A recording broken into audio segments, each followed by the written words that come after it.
જય શ્રી કૃષ્ણ. રસીલો સ્વાદમાં તમારું સ્વાગત છે.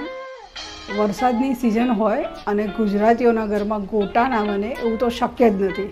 તો આજે આપણે બનાવીશું મેથીના ગોટા. તો ચાલો શરૂ કરીએ.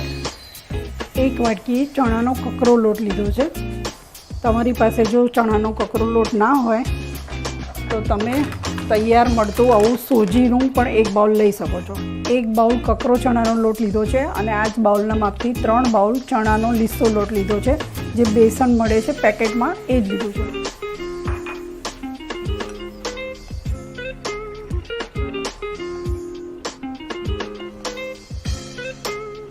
એક ચમચી આખા ધાણા લીધા છે અને 1 ચમચી મરી લીધું છે.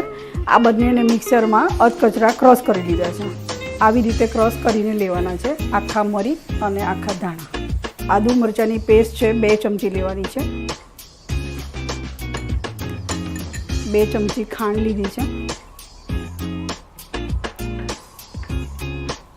અજમો લીધો છે. 1 થી 1.5 ચમચી સોલ્ટ. 1 બાઉલ મેથી લીધી છે, ધોઈને સમારીને લીધી છે, એ એડ કરી દઈશું. 1 બાઉલ ધાણા લીધા છે, એ એડ કરી દઈશું. હવે અડધો કપ જેટલું પાણી એડ કરીને આને મિક્સ કરી લઈશું.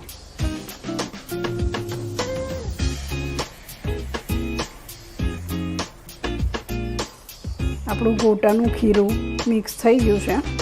હવે આ ખીરામાં 1 ટીસ્પૂન સોડા ઉમેરીશું. એના ઉપર 1 અડધું લીંબુ નીચવીશું.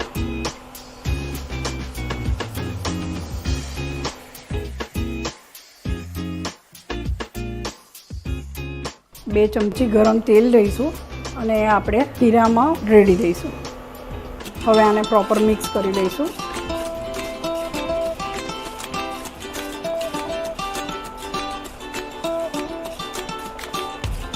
અને થોડી વાર ફેટી લઈશું. આપણે ઇન્ડક્શન પર 130 ડિગ્રી સેલ્સિયસ પર રાખ્યું છે તેલને ગરમ કરવા માટે. હવે આપણું તેલ ગરમ થઈ ગયું છે અને એમાં આપણે ગોટા તળી લઈશું.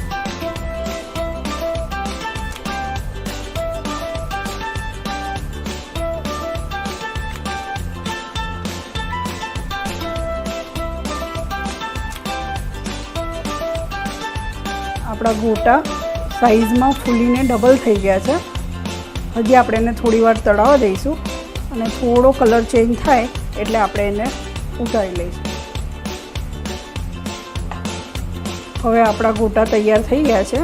આપણે એને પ્લેટમાં કાઢી લઈશું.